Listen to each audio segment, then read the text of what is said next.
आप कहते हैं अपराध मुक्त बिहार बनाएंगे, अनुशासित संयमित न्याय के साथ विकास करेंगे। उस सदन में न कोई बच्चा है, न ही कोई बड़ा है, न ही कोई भतीजा है, न ही कोई चाचा है। अध्यक्ष सदन का अध्यक्ष है, उस पर सभी का अधिकार बराबर है। नमस्कार, आप देख रहे हैं न्यूज़ फॉर नेशन। मैं हूं आपके साथ कमलेश। कल तक जो विधानसभा के अध्यक्ष हुआ करते थे, आज वही है विधानसभा के विपक्ष के नेता हैं। उन्होंने महागठबंधन पे हमला बोलते हुए कहा है कि जनादेश का अपमान करके वो सत्ता में आए हैं। जो प्रतिवेदन पेश करना था वो पेश नहीं किया गया है। कल ही जो प्रतिवेदन पेश करना था उसको पेश नहीं किया गया है। इसी को लेकर के उन्होंने कहा है कि हम जो है इसकी जल्द से जल्द चाहेंगे प्रतिवेदन पेश हो। वहीं जो विधानसभा में घोटाला का मामला है उसको भी जल्द से जल्द जो है उजागर किया जाए और उसकी जांच भी करवाई जाए। प्रतिवेदन जो घटना घटी थी विधानसभा के अंदर उसको लेकर के उन्होंने कहा प्रतिवेदन पेश किया जाए और जल्द से जल्द जो है जांच जो चल रही है उसकी जांच की रिपोर्ट भी आने वाली है, उन पे कार्रवाई की जाए। अगर कार्रवाई नहीं की जाती है तो हम सदन से लेकर रोड तक जाएंगे। आइए उन्होंने क्या कुछ कहा है आपको सुनवाते हैं। आप कहते हैं अपराध मुक्त बिहार बनाएंगे, अनुशासित संयमित न्याय के साथ विकास करेंगे। तो न्याय होनी चाहिए। जिसने भी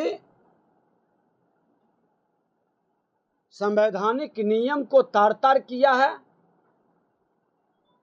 आसन को अपने पैरों तले रौंदा है, ऐसे लोगों को अगर जो सब कार्रवाई नहीं होती है, संवैधानिक संस्थाओं की गरिमा नहीं बचाई जाएगी, तो आप संवैधानिक पद पर बैठकर लंबी लंबी बातें करने से लोगों का विश्वास नहीं जगेगा। आज आप देखें कि संवैधानिक संस्थान के संदर्भ में कल सदन के अंदर क्या शब्दों का प्रयोग किया गया।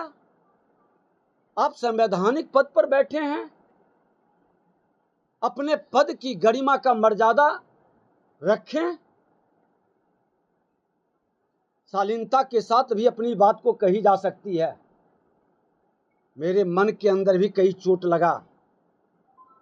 सदन के अंदर संविधान के ज्ञाताओं ने संविधान का पाठ जिस तरह से पढ़ाने का प्रयास किए, हमने भी तो संयम रखा।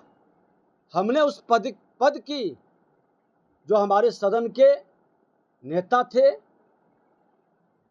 बिहार के माननीय मुख्यमंत्री जी थे, उनके सम्मान में कमी नहीं रखा। और ये व्यवस्था चलनी चाहिए। नेता प्रतिपक्ष हो या नेता सदन हो या हमारे माननीय मंत्री हो या हमारे विधायक हो, हर का सम्मान मर्यादा के तहत होनी चाहिए। उस सदन में न कोई बच्चा है, न ही कोई बड़ा है, न ही कोई भतीजा है, न ही कोई चाचा है, सब बराबर है। तुलसी का पत्ता बड़ा हो या छोटा, मान बराबर है। और अगर जो तुलसी के पत्ते में जो भेद करता है, आप समझ सकते हैं कि कितने ज्ञानवान हैं, कितने वो संविधान के ज्ञाता हैं। और मैं स्पष्ट तौर पर कहना चाहूँगा कि कल सभा पटल पर आप जीरो टॉलरेंस की बात करते हैं, करनी कथनी में समरूपता है, तो सभा पटल पर दोनों प्रतिवेदन को रखें और इस पर एक स्वस्थ बहस होनी चाहिए। पारदर्शिता के साथ बिहार की जनता देखे कि सचमुच में भ्रष्टाचार हटाना चाहते हैं लोग या सत्ता के आड़ में भ्रष्टाचार को पोषित करना चाहते हैं। पहला प्रतिवेदन क्या था, दूसरा तो आपने बताया। पहला प्रतिवेदन हमने बताया आपको विशेष कमेटी के माध्यम से 7 निश्चय के तहत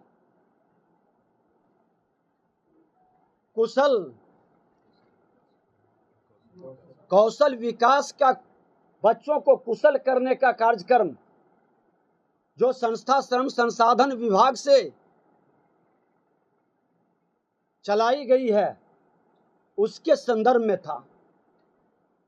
दोनों विषय पर प्रतिवेदन कल आए कल प्रतिवेदन वो रखें।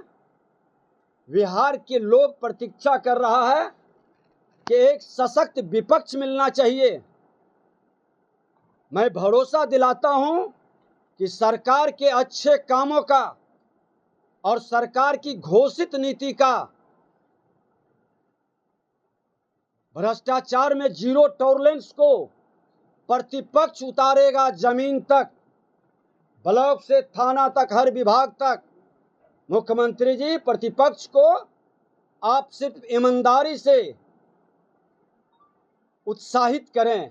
आपके नीति को भ्रष्टाचार मुक्त बिहार बनाने का मैं संकल्प लूंगा और इसकी शुरुआत, इसकी अग्नि परीक्षा कल के प्रतिवेदन से है।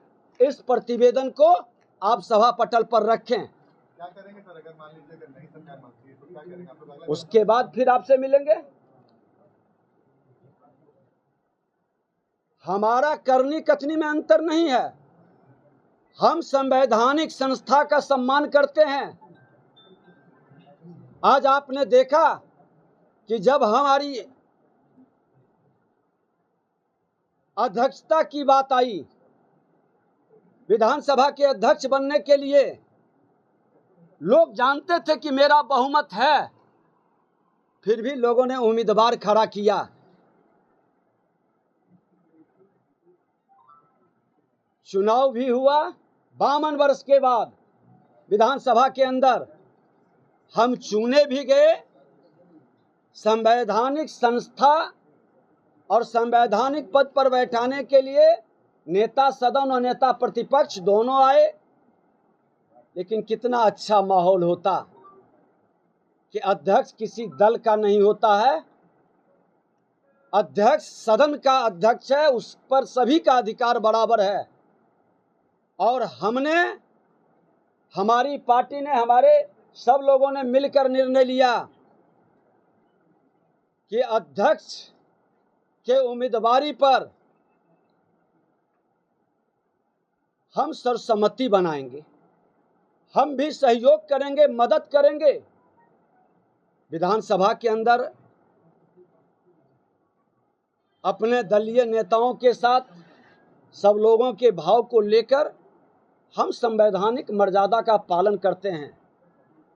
लेकिन संवैधानिक मर्यादाओं का वो उल्लंघन किस तरह से करते हैं, हमारे नेता विधान परिषद के वो डिटेल में बताएंगे। तो आपने साफ तौर पे सुना, उन्होंने कहा है कि जिस तरह से ये सरकार आई है, प्रतिवेदन पेश करना था वो पेश नहीं किया गया है। हम जो है जल्द से जल्द प्रतिवेदन पेश करेंगे। अगर जो घटना घटी है विधानसभा के अंदर उस पर अगर कार्रवाई नहीं की जाती है तो हम सदन से लेकर रोड तक जाएंगे। तो अभी तक के लिए इतना ही। लगातार खबर में बने रहने के लिए आप देखते रहिए न्यूज़4नेशन। धन्यवाद।